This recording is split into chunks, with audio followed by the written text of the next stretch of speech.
Experiencing issues with your Kia Sonet's infotainment system, like a frozen touchscreen or app crashes? Resetting the system is often the first and easiest solution. There are two main types of resets: a soft reboot or power cycle, and a hard reset or factory reset.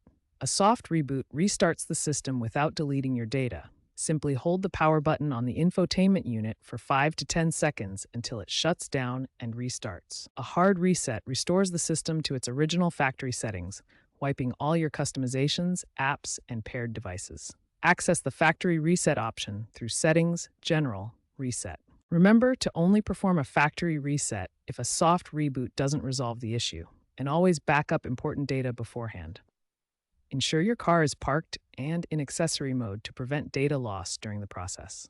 Kia's internal data indicates a 30% reduction in warranty claims related to infotainment issues after the introduction of system updates and user-initiated resets, highlighting their effectiveness. If your Kia Sonet's touchscreen is unresponsive, start with a soft reboot. Hold the power button on the infotainment unit for 5 to 10 seconds until it shuts down, then restart.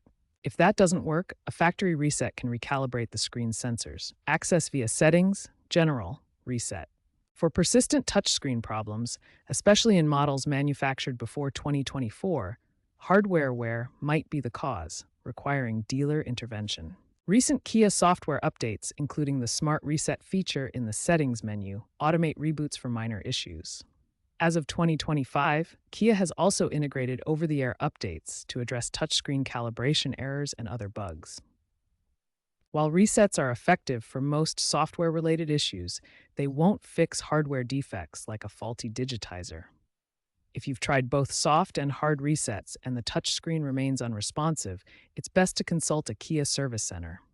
Experts recommend starting with soft resets and backing up data. Some newer Kia models have AI-assisted diagnostics that preemptively recalibrate the touchscreen via sensors.